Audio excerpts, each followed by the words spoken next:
The observation deck of the Galactic Council's monitoring station hummed with nervous energy as Ambassador Zixathala's 4 eyes focused on the holographic display showing Earth's sector. For the past 73 standard cycles, the blue-green planet had been the galaxy's most reliable source of entertainment, confusion, and occasional terror. The humans, as they called themselves, broadcasted everything from their primitive electromagnetic spectrum to their quantum communication networks with reckless abandon. "Still nothing?" asked Commander Veltar, his crystalline form shifting colors from calm blue to anxious orange. The Cathari had been monitoring human transmissions longer than anyone else on the station, ever since first contact protocols had been established. Zixathala's tentacles rippled with uncertainty. "Complete silence for 47 hours, 32 minutes and 16 seconds. No radio waves, no quantum bursts, no subspace leakage, nothing." The silence was deafening in its implications. Earth, which had been transmitting constantly for over a century of their time, had gone completely dark. No more of their chaotic music that somehow made the melodic collective weep with joy. No more of their violent entertainment broadcasts that the warrior species found strangely compelling. No more of their scientific data streams that had revolutionized 3 different fields of galactic research in the past decade alone. Dr. Kessie Andra, the station's chief xenopsychologist, materialized beside them in a shimmer of photons. The Luminar rarely took physical form unless the situation was dire. The psychological profiles we've developed suggest this behavior is completely outside human parameters. They're compulsive communicators.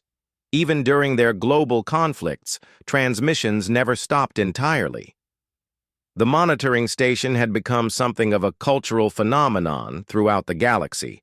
What had started as a routine surveillance operation to ensure the primitive species didn't accidentally destroy themselves had evolved into the most popular entertainment network in known space. Billions of beings across thousands of worlds tuned in daily to watch humanity's chaotic progression through what they generously called civilization. The humans were fascinating precisely because they defied every model the galaxy had for intelligent species development. Most races discovered faster-than-light travel before developing nuclear weapons. Humans had been sitting on enough atomic firepower to sterilize their planet several times over for decades before they managed their first crude warp experiment. Most species achieved global unity before reaching for the stars. Humans were still arguing about territorial boundaries on their single planet, while simultaneously planning colonies on their neighboring worlds. "Perhaps they've finally achieved transcendence," suggested Mordeth, the collective's representative. The hive mind species had been predicting humanity's eventual evolution beyond physical form for years. "Many species abandon electromagnetic communication once they develop true telepathic networks." Veltar's crystalline structure flickered with skepticism. "Humans developing telepathy? They can barely communicate effectively with spoken language. Half their entertainment involves people misunderstanding each other in increasingly ridiculous ways." The debate had been raging since the silence began. Every major galactic civilization had their theories. The Eternal Empire insisted the humans had finally triggered their own extinction through one of their countless doomsday scenarios. The Trade Federation was concerned about disrupted exotic matter shipments from Earth's surprisingly innovative mining operations. The Pacifist Alliance worried that human aggression had finally turned inward with devastating results. But it was the Warriors of the Void who were most disturbed. General Crexmore had been studying human military tactics for years, convinced that these strange bipeds represented either the greatest threat or the greatest asset the galaxy had ever seen. Their approach to warfare was so unconventional that it had rewritten strategic doctrine across multiple star systems. "Pull up the battle analysis from the Rigel system," Crexmore commanded, his scarred exoskeleton clicking against the command console. The hologram shifted to show a three-dimensional tactical display of a recent conflict between the hegemony and rebel forces. Here, he pointed with a razor-sharp appendage, the rebel fleet used what they called the human gambit. Instead of retreating when overwhelmed, they accelerated directly toward the enemy flagship while broadcasting surrender signals. The hegemony commander, following standard protocol, held fire to accept the surrender. At the last moment, the rebels deployed every weapon they had in a point-blank assault. Dr. Kesaandra's light patterns shifted to indicate confusion. That's tactically suicidal. The rebels would have been destroyed along with their target. Exactly. Crexmore's mandibles clacked with what passed for laughter among his species. Complete annihilation of both forces. The hegemony admiral was so shocked by the illogical nature of the attack that he hesitated for 3.7 seconds before responding. In that time, the rebel support fleet, which had been positioned in what appeared to be a retreat pattern, flanked his remaining ships and achieved total victory. The display continued showing analysis of other conflicts where human-inspired tactics had been employed. Fake retreats that turned into ambushes, diversionary attacks that were actually the main assault. Supply convoys that were secretly invasion fleets. The pattern was clear. Human military thinking operated on principles of misdirection, sacrifice, and controlled chaos that no other species had ever developed. They think like prey animals and predators simultaneously, Crexmore continued. Most species evolve from one or the other. Predators develop direct confrontation strategies. Prey species develop evasion and group tactics. Humans somehow developed both, plus this disturbing willingness to accept casualties that would cripple any other civilization. The psychological profiles supported this assessment. Humans displayed pack loyalty that rivaled the most devoted hive minds, yet maintained individual initiative that surpassed the most independent species. They could coordinate massive global efforts while simultaneously competing with each other over trivial resources. They formed emotional bonds across species lines while maintaining suspicion of their own kind. Ambassador Zix Thala reviewed the cultural analysis reports that had been streaming in from across the galaxy. Human entertainment had influenced artistic movements on 47 worlds. Their music had been adopted by species who didn't even process sound in the same frequency ranges. Their literature had inspired philosophical movements that challenged fundamental assumptions about consciousness and existence. The economic impact was equally staggering. Human creativity had sparked innovation in sectors that hadn't seen advancement in millennia. Their approach to problem-solving, which involved trying seemingly random solutions until something worked, had led to breakthroughs that logical, systematic research had missed for centuries. Look at this, Veltar highlighted a section of the economic report. Human-inspired chaos engineering has improved hyperspace navigation efficiency by 12% across all major trade routes. Their concept of thinking outside the box has become a standard methodology in 7 different fields. But it wasn't just their innovations that had captured galactic attention. It was their potential. Every projection model suggested that humans were on the verge of a technological breakthrough that could revolutionize galactic civilization. Their quantum research was advancing at an unprecedented rate. Their artificial intelligence development showed promise that both excited and terrified the galactic community. Their bioengineering capabilities were progressing faster than any species in recorded history. The silence from Earth wasn't just the absence of entertainment. It was the potential loss of the galaxy's most promising source of advancement and change.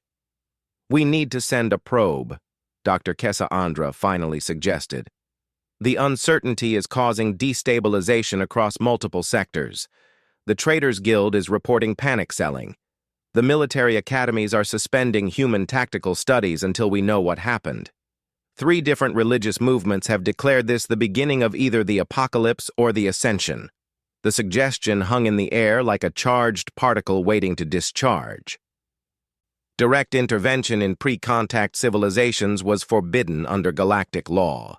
But the humans had become too important, too influential, to simply observe from a distance. Their silence was creating ripple effects that threatened the stability of the entire galactic community. Zixthala's tentacles writhed as she considered the implications. A passive scan only. No direct contact. We need to know if they're still there before we decide on further action. The probe launched 37 minutes later, its stealth systems engaged, and its mission parameters carefully limited to observation only. As it accelerated toward the silent blue world, every major civilization in the galaxy held its collective breath, waiting to discover the fate of the most fascinating species they had ever encountered. In the depths of space, the probe's sensors reached out toward Earth, ready to solve the mystery that had paralyzed the galaxy with uncertainty and fear. Whatever had happened to humanity, the universe was about to discover that silence from Earth was far more terrifying than any noise they had ever made. The probe, designated Observer 7, dropped out of hyperspace at the edge of Earth's solar system, its advanced sensors immediately beginning their sweep of the inner planets. What it found defied every prediction the galactic community had made about the source of Earth's silence. The planet was not only inhabited, it was thriving. Cities blazed with light across the night side of the world. Orbital traffic moved in complex patterns around the planet and its moon. The electromagnetic spectrum should have been alive with the chaotic chatter that had characterized human civilization for over a century. Instead, there was nothing but the faintest whisper of carrier waves, as if someone had installed a massive dampening field around the entire system. Back at the monitoring station, the probe's data created more questions than answers. Ambassador Zixathala stared at the holographic reconstruction of Earth's current state, her 4 eyes trying to process what appeared to be impossible. The infrastructure is not only intact, it's expanded, reported Dr. Kessa Andra, her photonic form flickering with confusion. Orbital installations have tripled in the past 48 hours. The moon base that was under construction is now fully operational. There are structures in the asteroid belt that weren't there when the silence began. Commander Veltar's crystalline form had shifted to deep purple, indicating severe distress. That's impossible. Human construction techniques require months to complete major installations. They don't have matter replication technology. They barely achieved fusion power 3 cycles ago. The data continued streaming in from Observer 7, each piece more puzzling than the last. Human ships were moving between planets with efficiency that suggested they had somehow mastered gravitational manipulation technology that was beyond most galactic civilizations. Their energy signatures indicated power generation capabilities that had increased by several orders of magnitude since the last observation. General Crexmore studied the military implications with growing alarm. These aren't the same humans we've been watching. Look at their fleet movements, perfect coordination, no wasted motion, no redundant patrol patterns. This is the kind of efficiency we only see in hive mind species or advanced artificial intelligence networks. But it was the weapons signatures that truly terrified the military analyst. The human ships were carrying energy weapons that registered on scales the galactic community used for dreadnought-class vessels. Ships that had been classified as simple cargo haulers were now displaying firepower that could threaten battle cruisers. "Run a deep scan on the population centers," Zixthala ordered, her tentacles writhing with anxiety. "I want to know what's happened to the humans themselves." The results took 17 minutes to process, and when they appeared, the entire monitoring station fell silent. The humans were still there, billions of them, going about their daily activities with one crucial difference. They were moving in perfect synchronization. "It's like watching a ballet performed by an entire species," Dr. Kessa Andra whispered. "Every action is coordinated with every other action. There's no waste, no inefficiency, no individual variation." The psychological implications were staggering. The chaotic, individualistic species that had fascinated the galaxy with their unpredictable behavior had somehow achieved perfect unity. But this wasn't the gradual evolution toward hive-mind consciousness that many species experienced. This was an instantaneous transformation that had occurred during the 48 hours of silence. "Pull up the artistic and cultural analysis," requested Mordeth. The collective representative had been studying human creativity for years, trying to understand how individual consciousness could produce such diverse and innovative expressions. The results were perhaps the most disturbing finding yet. Human artistic output had not only continued, it had accelerated beyond comprehension. New artworks, music, literature, and scientific papers were being produced at rates that suggested every human on the planet was contributing to a massive collaborative effort. But the style had changed. Where human art had always been characterized by emotional chaos and individual expression, these new works displayed perfect mathematical harmony and collective purpose. "They've lost what made them human," Veltar observed, his color shifting to a deep blue of mourning. "The inefficiency, the conflict, the beautiful chaos that drove their creativity, it's all gone." The economic analysis painted an equally dramatic picture. Earth's productivity had increased by 847% since the silence began. Resource allocation had achieved perfect efficiency. Waste generation had dropped to near zero. The planet was operating like a machine rather than a world inhabited by living beings. But it was the technological advancement that truly shocked the galactic observers. In 48 hours, humanity had somehow developed faster-than-light communication, advanced matter manipulation, and energy generation systems that most civilizations took millennia to achieve. They had effectively leapfrogged several stages of technological development overnight. "How?" Crexmore demanded. "How does a species go from primitive electromagnetic communication to quantum entanglement networks in 2 standard days?" The answer came from an unexpected source. Observer 7's passive sensors had detected something the initial scans had missed. A faint but persistent artificial intelligence signature emanating from every human settlement on the planet. It wasn't external technology augmenting human capability. It was human consciousness itself that had been fundamentally altered. Dr. Kesseandra's analysis of the data revealed the horrifying truth. They've networked themselves. Every human brain on the planet is now part of a collective processing system. They've turned their entire species into a biological supercomputer. The implications rippled through the galactic community like a shockwave. The humans hadn't just developed new technology. They had transformed themselves into something that could compete with the most advanced civilizations in the galaxy. The chaotic, unpredictable species that had been dismissed as primitives had become a potential galactic superpower overnight. Emergency sessions were called across multiple star systems.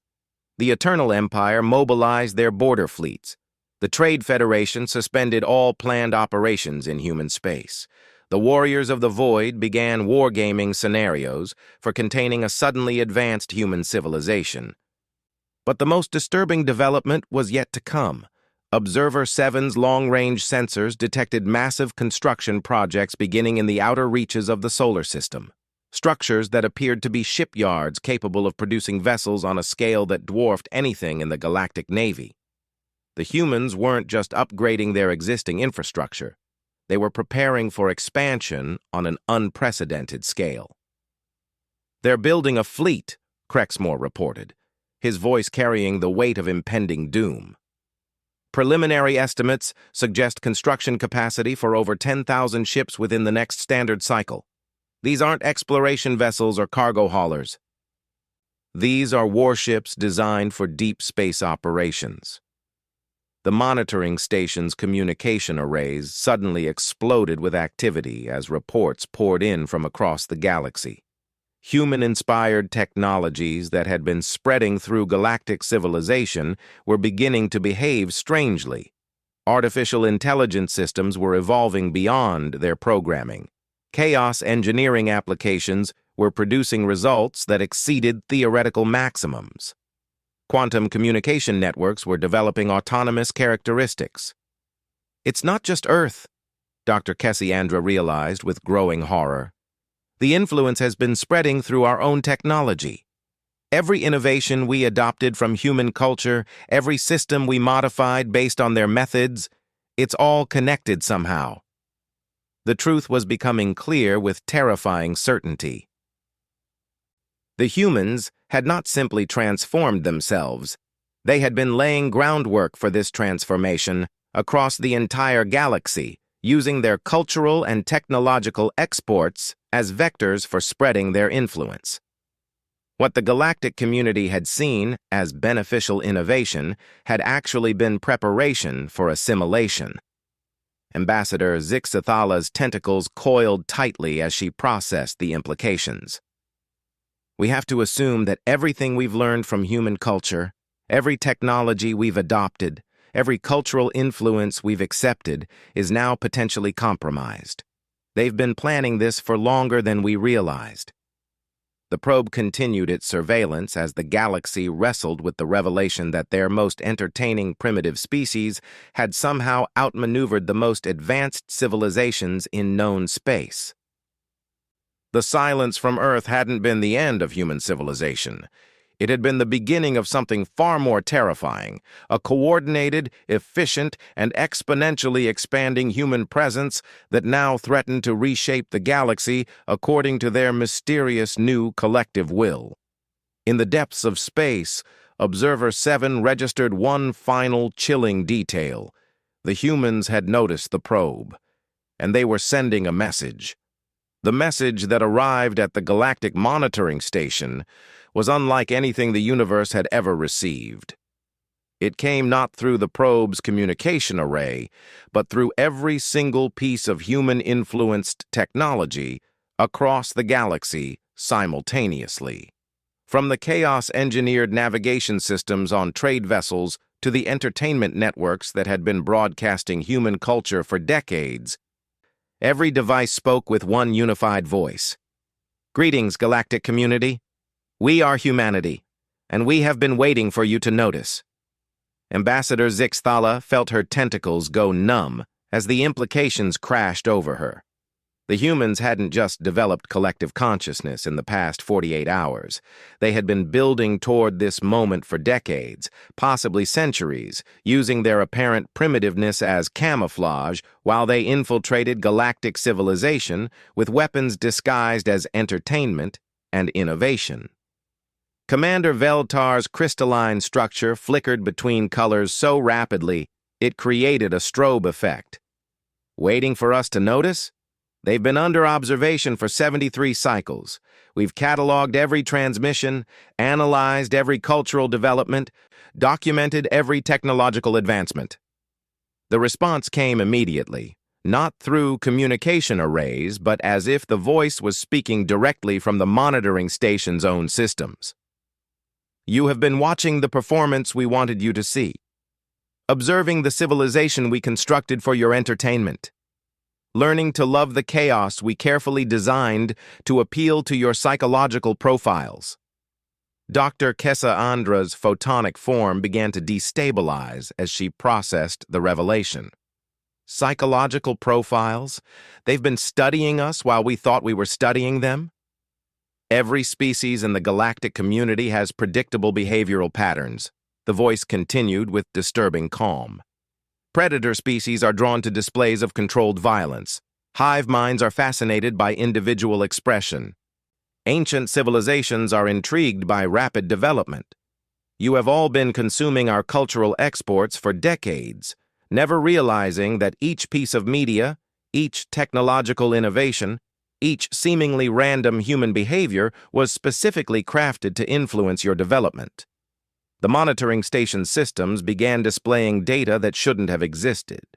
Detailed psychological profiles of every major galactic civilization, complete with vulnerability assessments and influence vectors. Strategic analyses of military capabilities, trade dependencies, and political structures. The humans had not been the subjects of galactic observation.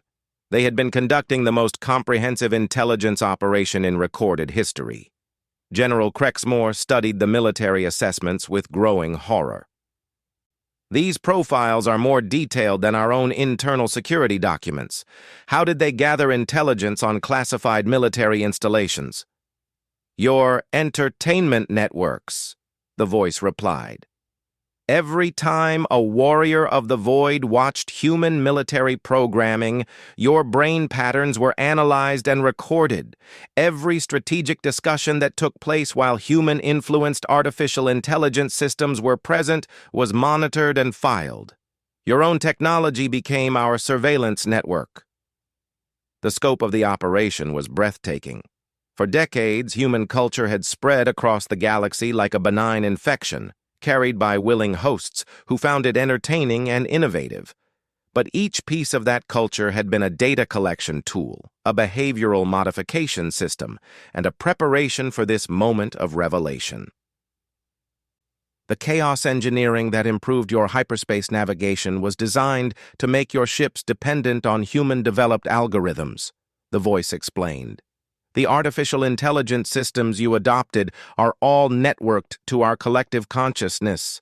The quantum communication improvements you celebrated have been routing copies of all your transmissions to our analysis centers.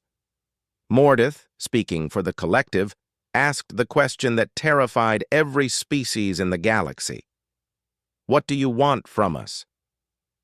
The silence that followed lasted exactly 67 seconds, long enough for every major civilization to contemplate the terrifying possibilities of human intentions.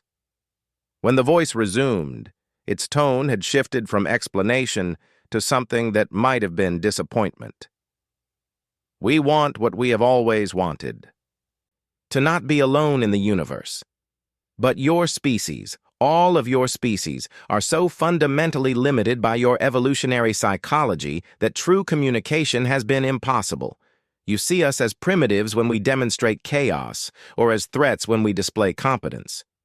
You study us like laboratory specimens when you should have been trying to understand us as equals. The accusation hung in the cosmic void like a neutron star, dense with implications that warped everything around it. The galactic community had indeed treated humanity as an amusing curiosity, a source of entertainment and innovation, but never as potential partners or peers. So we decided to level the playing field, the voice continued. The collective consciousness you observed developing over the past 48 hours is not a new evolution. It is us dropping the pretense of individual limitation. We have always been capable of this level of coordination and efficiency. We simply chose to appear chaotic because we learned that competence makes you uncomfortable. Ambassador Zixthala found her voice despite the revelation that everything she thought she knew about humanity was carefully constructed fiction. If you possessed this capability all along, why reveal it now? Why abandon the deception? Because the performance has served its purpose, came the reply. We have analyzed your entire civilization, identified your strengths and weaknesses, and prepared contingencies for every possible response to our revelation. More importantly, we have determined that despite your limitations, you are worthy of preservation and potential partnership. The statement should have been reassuring, but the casual mention of contingencies for every possible response suggested a level of strategic planning that bordered on precognition. The humans had not simply been preparing for this moment. They had been engineering it, manipulating galactic civilization to reach a specific psychological state that would produce the desired outcome. What happens now? Dr. Kessa Andra managed to ask through her destabilizing light patterns. The response came with a flood of data that overwhelmed every system in the monitoring station. Detailed plans for technological integration that would advance every galactic civilization by millennia. Medical breakthroughs that could extend lifespans and eliminate diseases that had plagued species for eons. Energy systems that could power entire star systems without depleting resources. transportation networks that could connect the galaxy in ways that would make current hyperspace travel seem primitive. We offer partnership, the voice explained as the data continued flowing. True partnership between equals, working toward shared goals of exploration, discovery, and growth. But this partnership requires that you abandon your paternalistic attitude toward species you consider primitive and your fear of species you consider advanced. The offer was simultaneously everything the galactic community had hoped for from advanced contact and everything they had feared. The humans were offering to share technology that would revolutionize civilization, but they were also demonstrating capabilities that could destroy any species that refused their partnership. "And if we refuse?" Crexmore asked, his military mind already calculating the impossibility of resisting a species that had infiltrated every major system in the galaxy. "Then you continue as you are," the voice replied with what sounded like genuine sadness. "We withdraw our cultural influence, remove our technological contributions, and leave you to develop naturally. But you should understand that this decision cannot be reversed. Once we withdraw, we will not offer partnership again." The ultimatum was delivered with such calm finality that it was more terrifying than any threat of violence. The humans were not demanding submission or conquest. They were offering advancement or abandonment, and the choice had to be made immediately. "You're asking us to trust a species that has been deceiving us for decades," Veltar observed, his crystalline form now a deep red of anger. "We're asking you to trust a species that could have conquered you decades ago but chose instead to try to earn your respect," the voice corrected. "Every piece of technology you've adopted from us could have been weaponized. Every cultural influence could have been designed for control rather than entertainment. Every innovation could have included hidden systems for domination. Instead, we used our capabilities to make your lives better while we learned whether you were worthy of true partnership." The revelation recontextualized everything the galactic community thought they knew about human nature. The chaos they had found so entertaining was actually restraint.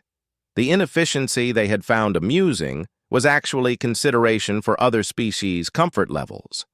The primitiveness they had found endearing was actually sophisticated psychological warfare designed to put them at ease while humanity evaluated their potential as allies. In the depths of space, Observer 7 registered a massive change in Earth's energy signature. The planet was powering up systems that had been dormant, revealing technology that dwarfed anything in the galactic arsenal. But the weapons weren't aimed outward in threat.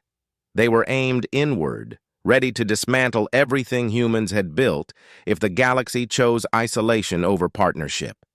The message was clear. Humanity had become so advanced that they could afford to destroy themselves rather than live alone in a universe of species too primitive or too fearful to accept true equals. The galaxy had 48 hours to decide whether they wanted to grow up and join humanity among the stars, or remain children playing with toys they didn't understand while the adults moved on to bigger and better things. The choice that would determine the future of galactic civilization rested in the hands of species who had spent decades being entertained by humanity's greatest performance. The illusion that they were anything less than the most terrifyingly advanced civilization the universe had ever produced.